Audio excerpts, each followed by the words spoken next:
Welcome to our channel. मैं कपिल कुमार, एक बार फिर से स्वागत है आपके अपने YouTube channel Kapil Kumar official पर। आज हम बात करने वाले हैं आपसे NTA NET JRF UP higher education assistant professor, RPSC assistant professor, Haryana assistant professor, NET से रिलेटेड कॉमर्स सब्जेक्ट के बारे में, प्रैक्टिस सेट 3 के बारे में हम चर्चा करेंगे। ठीक है, इस वीडियो में 50 क्वेश्चन रहने वाले हैं, पिछली वीडियो की तरह, जो एग्ज़ाम के माध्यम से बहुत ही इम्पोर्टेंट रहने वाले हैं। तो आशा करता हूँ पिछली वीडियो अगर आपने नहीं देखी है तो उनको देखें, ताकि सारी चीज़ें आपको क्लियर होती चली जाएं। ठीक है, तो आगे हम बात करने वाले हैं आपसे। इसमें 50 क्वेश्चन रहने वाले हैं, जो आने वाले एग्ज़ाम्स के लिए बहुत ही इम्पोर्टेंट्स हैं। कॉमर्स से रिलेटेड क्वेश्चंस इसमें रहेंगे। तो आज का प्रैक्टिस सेट 3 स्टार्ट करने से पहले जो लोग चैनल पर नए हैं, चैनल से जुड़ जाएं, ताकि आपको वीडियो की हर नोटिफिकेशन आपको मिलती रहे। तो चलिए वीडियो को स्टार्ट करते हैं। आज का पहला क्वेश्चन क्या रहने वाला है, पहले क्वेश्चन की तरफ बात कर लेते हैं। पहला क्वेश्चन है, वैज्ञानिक प्रबंध विचारधारा के जन्मदाता थे। तो वैज्ञानिक प्रबंध की जो विचारधारा थी, किसने दिया था? FW Taylor. ये आप लोगों को पता ही होगा किसने दिया था, FW टेलर। इसका राइट आंसर हो जाएगा। अगला क्वेश्चन है, औद्योगिक वस्तुओं का प्रकार है। औद्योगिक वस्तुओं का प्रकार है, देखिए वस्तुएं 2 टाइप्स की होती हैं, उपभोक्ता वस्तुएं या औद्योगिक वस्तुएं। उपभोक्ता वस्तुओं के अंतर्गत आती हैं सौदे की वस्तुएं, विशिष्ट वस्तुएं और सुविधाजनक वस्तुएं। औद्योगिक वस्तुएं यहाँ से पूछा है, तो औद्योगिक वस्तुओं के अंतर्गत गढ़ाई की वस्तुएं, उपकरण वस्तुएं, सामग्री वस्तुएं, इनमें से सभी। तो ये क्या होगा, राइट आंसर होगा इसका ऑप्शन नंबर डी। क्लियर।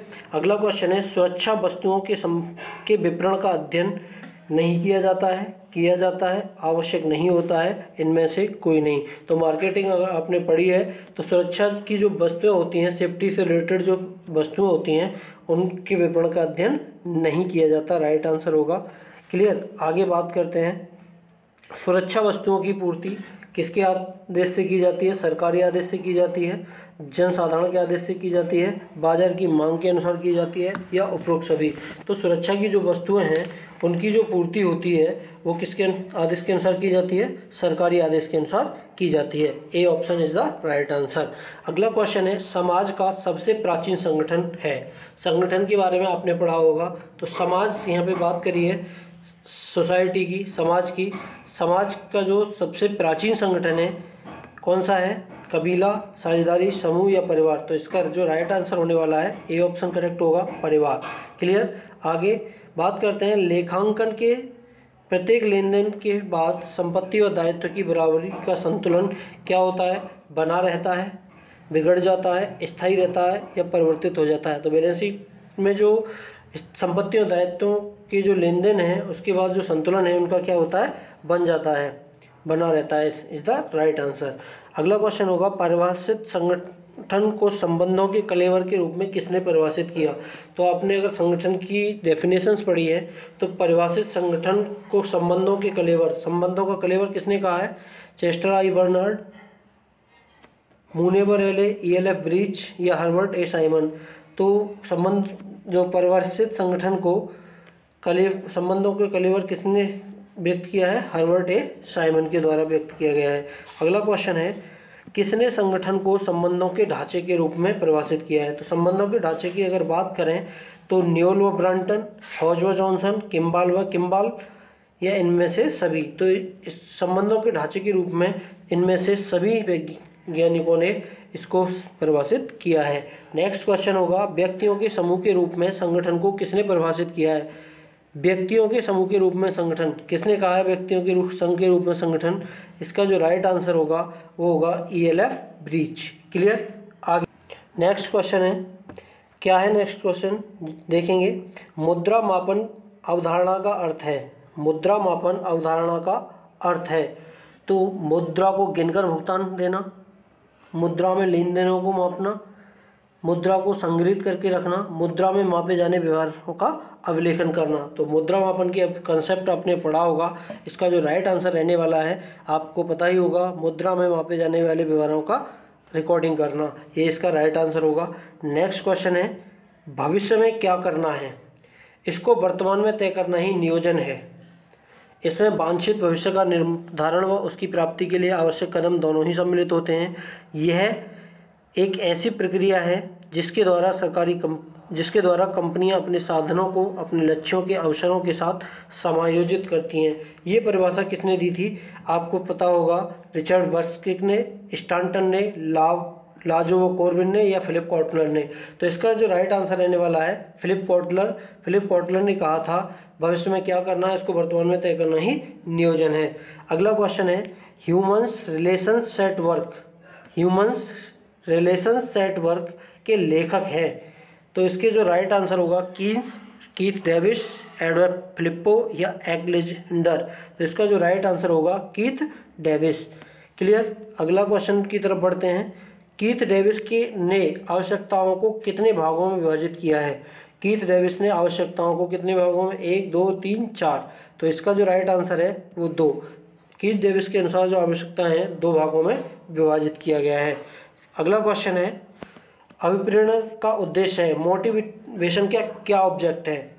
मनोबल में वृद्धि करना, आवश्यकताओं की संतुष्टि करना, मधुर श्रम संबंधों की स्थापना करना। तो इसका जो राइट आंसर है वो क्या होगा? ऑप्शन नंबर डी होना चाहिए। Option D is the correct answer. Motivation से क्या जो ऑब्जेक्ट है वो क्या है? आपके जो आत्मविश्वास है उसमें भी वृद्धि होती है, आवश्यकताओं की संतुष्टि होती है और मधुर श्रम संबंधों की भी स्थापना होती है।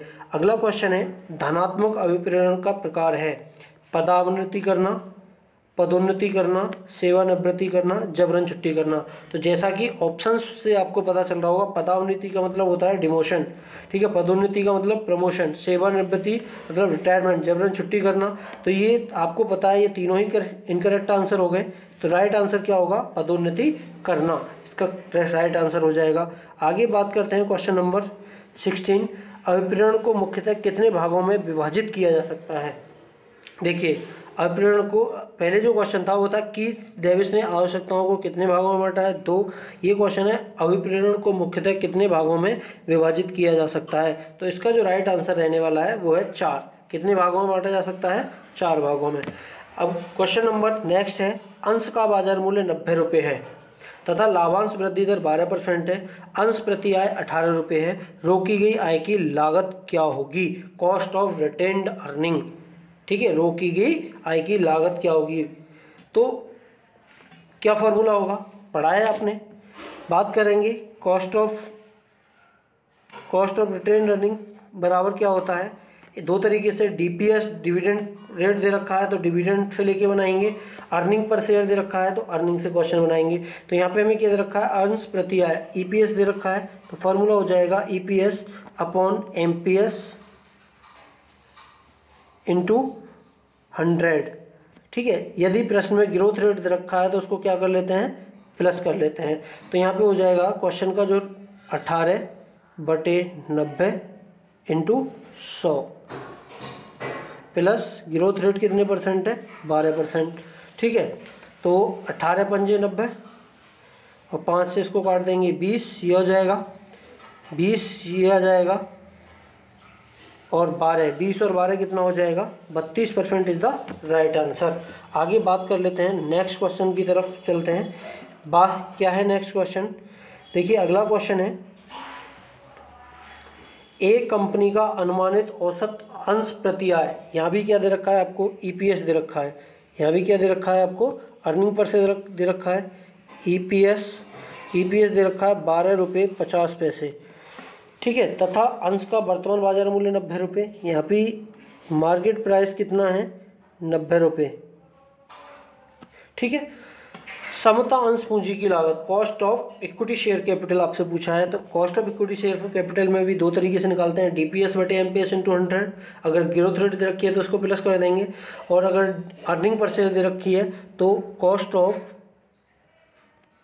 इक्विटी कैपिटल बराबर होता है, आफ्टर टैक्स ही आती है ये, तो बराबर क्या होगा? EPS upon MPS market price पर शेयर इंटू 100। तो यहाँ पे क्या होगा? 12.5/90 इंटू 100। कैलकुलेशन करेंगे, 12.5 से इसको काट देंगे तो कितनी बार जाएगा? 12 से इसको काटेंगे तो इसका जो कैलकुलेशन करने पर 13.88% के समथिंग इसका राइट आंसर होगा। ठीक है, कैलकुलेशन कर लीजिए। B option is the correct answer. Question number next है, उपार्जन प्राप्ति विधि में पूंजी की लागत ज्ञात करने का सूत्र है। उपार्जन कहने का मतलब अर्निंग पर शेयर, मैंने आपको अभी बताया क्या होता है, EPS बटे MP into 100। B option is the correct answer. लाभांश की वृद्धि में पूंजी की लागत में जोड़ते हैं, क्या लिखा है, लाभांश वृद्धि विधि में पूंजी की लागत में क्या जोड़ते हैं, टोटल ग्रोथ, बिल्कुल नहीं। ग्रोथ रेट ऑफ इंटरेस्ट, बिल्कुल नहीं। ग्रोथ रेट ऑफ डिविडेंड, जो लाभांश वृद्धि दर है उसको हम क्या जोड़ते हैं, पूंजी की लागत में जोड़ देते हैं। तो c option is the correct answer. Next question होगा, नियंत्रण के क्षेत्र विस्तार का तात्पर्य है, क्या ऑप्शन होगा, एक संगठन जिसमें अनेक विभाग हैं।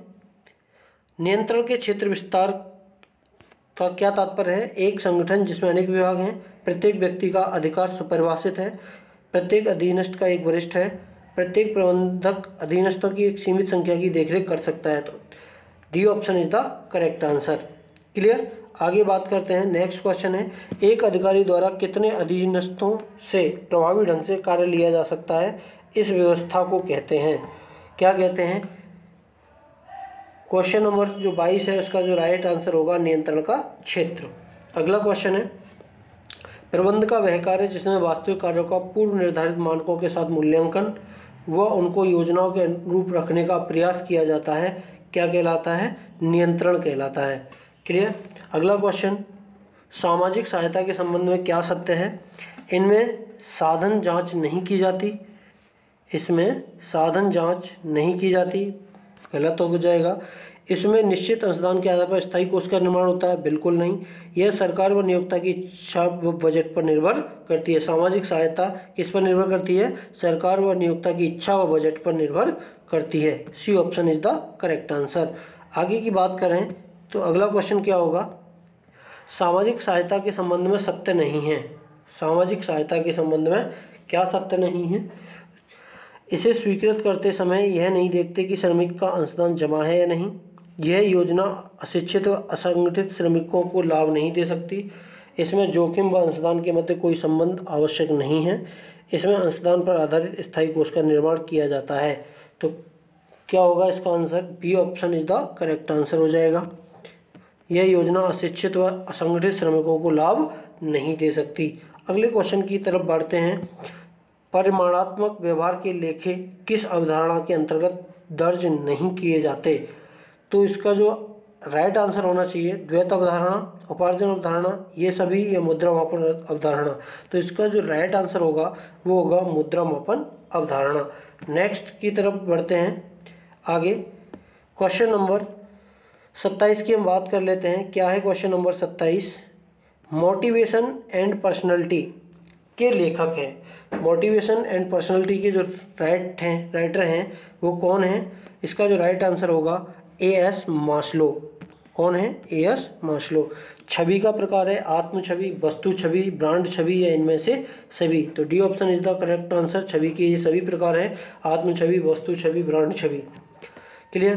क्रय व्यवहार को प्रभावित करने वाला आर्थिक घटक है पारिवारिक आय, आय की प्रत्याशा, स्वाधीन आय, इनमें से सभी। तो D option is the correct answer. क्रय व्यवहार को जो प्रभावित करने वाले ये घटक सभी हैं।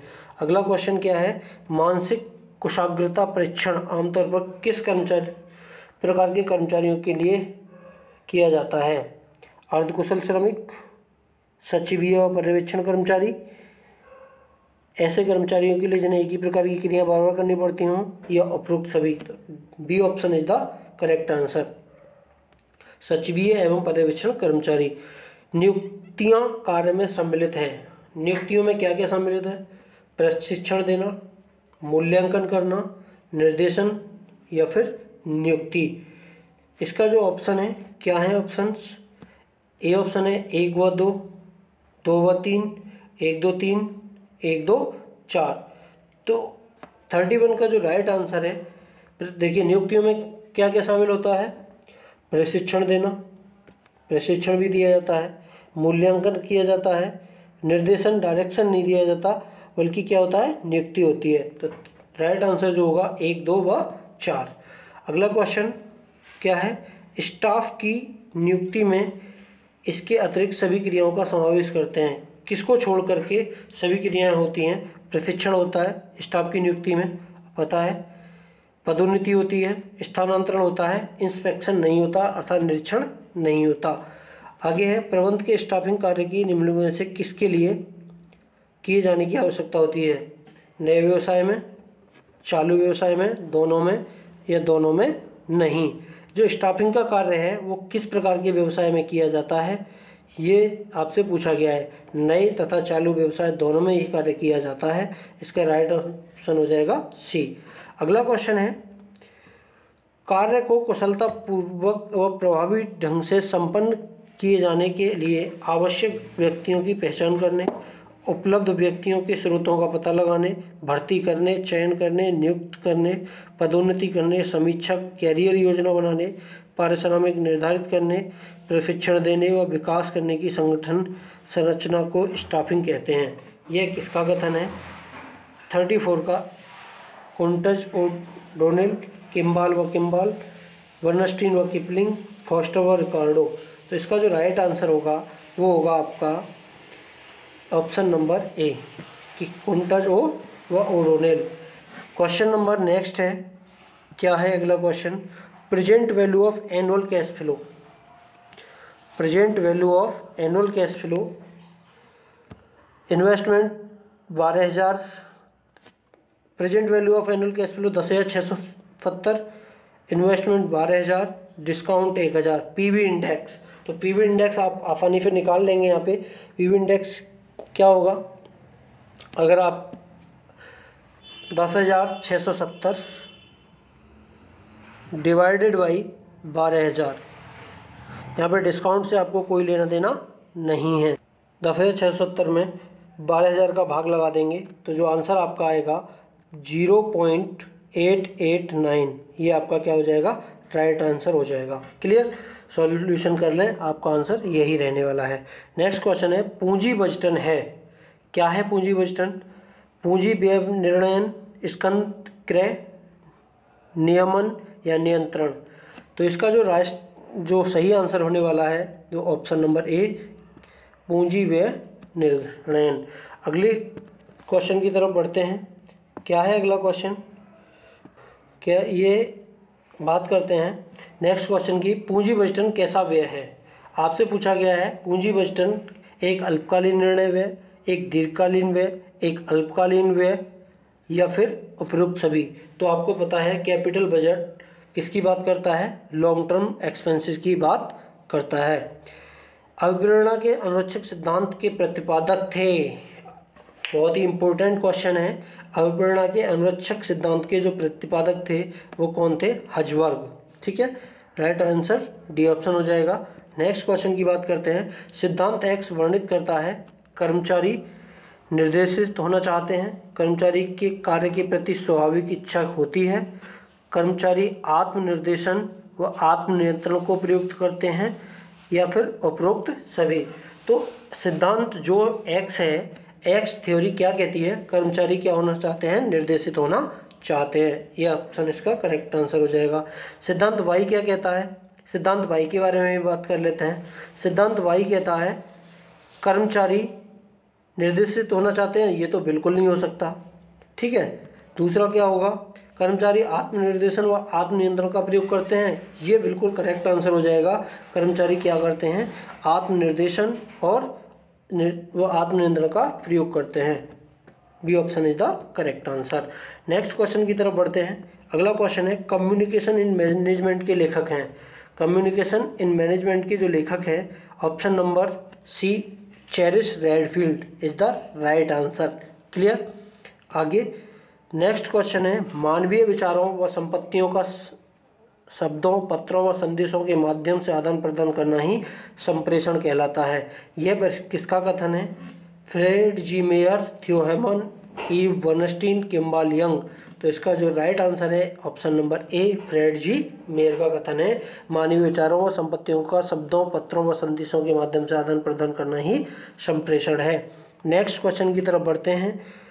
संप्रेषण व्यक्तियों के लिखने व बातचीत करने से अधिक है, यह विचारों का विनिमय है, यह कथन किसका है? तो ये लुईस ए एलन, इसमें 2 ऑप्शन कटे हुए हैं, तो B option is the correct answer हो जाएगा इसका, हैफनर व पेंटिगल। क्लियर। नेक्स्ट क्वेश्चन की तरफ हम बढ़ते हैं। नेक्स्ट क्वेश्चन क्या है देखेंगे। कॉन्डिफ व स्टील ने बाजार विभक्तीकरण के आधार को कितने वर्गों में बांटा है? कॉन्डिफ व स्टील ने बाजार विभक्तीकरण के जो आधार हैं वो कितने हैं?